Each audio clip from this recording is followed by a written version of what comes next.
E vem conferir a análise do segundo episódio de The Idol.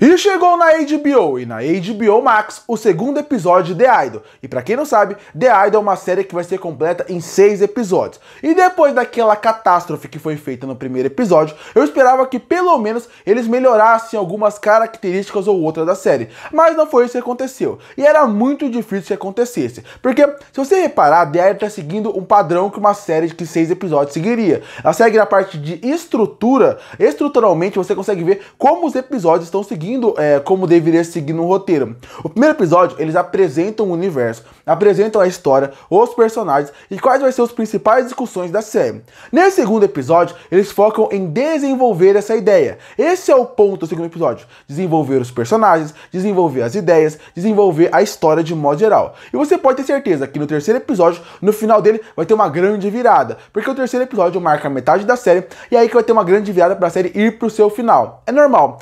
A série segue uma estrutura padrão, uma estrutura que um roteiro normalmente seguiria. Esse segundo episódio, então, ele é fraco, ele é bem ruim, e eu coloco ele tão ruim como o primeiro. E eu acho que ele é ruim, mas não só por culpa dele. Porque, como eu falei, a missão desse segundo episódio, em questão de roteiro, seria realmente eles tentarem desenvolver a história, desenvolver os personagens, desenvolver as ideias. E aí que entra naquele conceito de um castelo de cartas. Se a estrutura do seu castelo de cartas é ruim, se a estrutura do seu castelo de cartas é fraca, todo o resto vai acabar caindo. O seu castelo de cartas vai cair. E The Idol é mais ou menos parecido. Porque o primeiro episódio, ele tentou criar essa estrutura, essa base para sua pirâmide de cartas. Mas quando ele foi construindo, foi algo muito ruim. Os personagens foram apresentados de uma forma muito ruim, a história foi apresentada de uma forma muito ruim, os conceitos, as ideias de mundo que quiseram mostrar aqui para ter uma discussão mais a fundo, foi apresentada de uma forma muito ruim. Então, esse segundo episódio, para ele funcionar, para ele dar certo, ele teria que já ser um reboot da série. Eles teriam que recomeçar do zero a série a partir do segundo episódio para funcionar.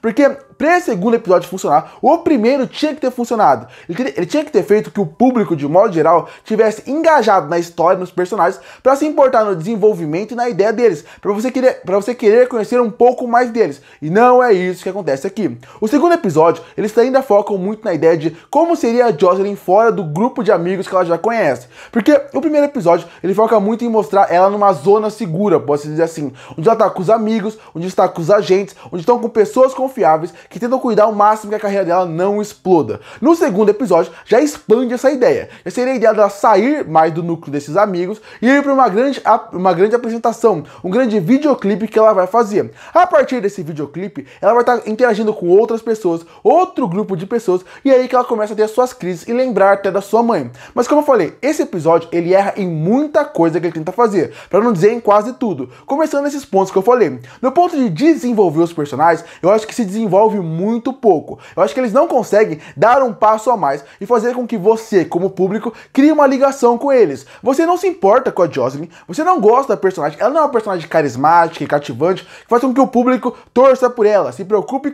por ela e queira ver mais dela. E as pessoas que estão em volta dela são a mesma coisa. Um é pior do que o outro. E a partir daí começam os problemas da série. Por que você vai se importar? Por que você vai criar uma relação emocional com uma série que você não se importa com ninguém? E é isso que acontece aqui. Você não se importa com ninguém. E a Jocelyn, que era pra ser o ponto principal da série, que era pra ser a vítima nessa situação, e você como público torcer pela saída daquela situação, também não acontece. Obviamente, você que tá vendo a série sente uma dó e uma pena pela personagem e você imagina tudo que ela passou a partir do momento que ela perdeu uma mãe. Mas mesmo assim, a personagem, a forma como ela foi escrita, a forma como os produtores e diretores trabalham ela em cena, é muito difícil você criar um laço emocional com ela, se importar e ligar pra ela. É mais fácil você se importar com a amiga dela que se preocupa com ela do que com ela. Então esse é o primeiro problema. Você está desenvolvendo uma história e personagens que você não se importa. Outro problema da série seria a própria história. A história ainda não mostrou para qual caminho ela quer ir. E a gente está no segundo episódio. Se é uma série de 12, 8 episódios, tudo bem. Uma série de 6, ela precisa ser um pouquinho mais apressada e colocar um pouquinho mais de senso de urgência do que está acontecendo. Para mim foram 2 episódios que simplesmente parece que a série nem começou ainda, mas ela já está quase na sua metade. Para mim, precisa acelerar um pouquinho. Precisa colocar a história um pouquinho mais nos eixos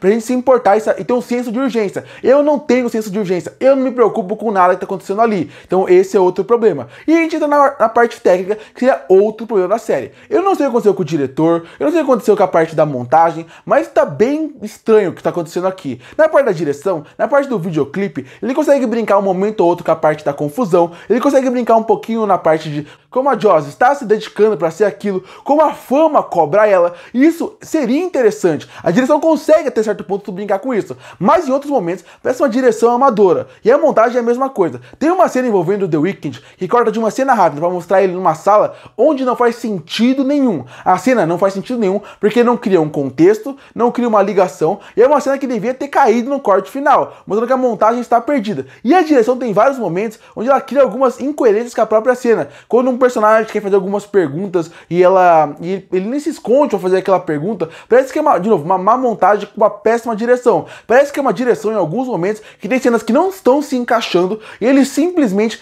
gravaram depois e colocaram lá só para se completar a cena, para mostrar como que realmente a direção é problemática aqui junto com a montagem também problemática. Além de ter todos esses problemas de direção, de roteiro, de montagem, a trilha sonora até que funciona bem e a Joss, a atriz que faz a Joss, também gosto bastante. Os outros atores acho que ainda falta um pouquinho. O The Weeknd obviamente não é ator e eu não vou cobrar ele uma grande atuação, mas ele vai ter um papel importante a partir daqui da história, então eu espero que ele entregue mais na parte dramática, porque ele mais faz caras e bocas e ele parece que quase nunca aparece em cena porque ele não consegue entregar em atuação e em expressão em tela. Isso é algo que tem que ser observado e me preocupa pro final da temporada, porque ele tem um papel importante, ele não é ator, isso pode só piorar a série, que tá uma catástrofe aqui. Então você ainda tem todos esses problemas e você ainda volta com problemas que o primeiro episódio tinha.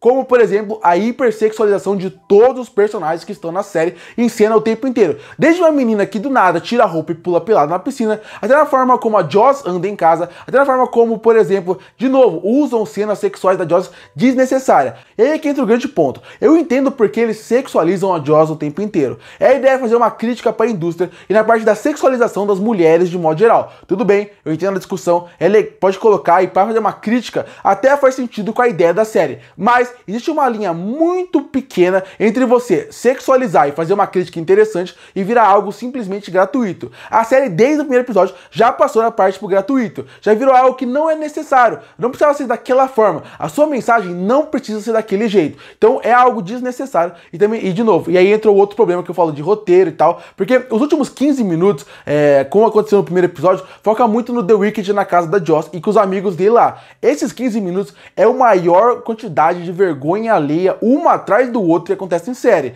Eu realmente fico constrangido de ver ela. No fim, o segundo episódio de The Idol, ele erra em tudo que ele errou no primeiro e conseguiu erros novos, acumulando erros novos. Porque até a parte legal do primeiro episódio, que foi a parte que eu mostrava a parte mais dos agentes dela cuidando das crises emocionais dela, nem isso funciona aqui. Até isso foi meio que mal trabalhado nesse episódio. No fim, um episódio terrível que, de novo, eu até acho que ele depende muito do primeiro e até tira um pouco do demérito dele, até tira um pouco essa coisa dele ser ruim por si só. Mas mesmo assim, é mais um episódio ruim de uma série que é mais do que decepcionante. É uma série terrível até agora. Curte para fortalecer o canal, se inscreve para não perder os próximos vídeos. E aí, o que você achou do segundo episódio de The Idol? Que nota você daria para ele? Comenta aqui embaixo. Eu volto no próximo vídeo.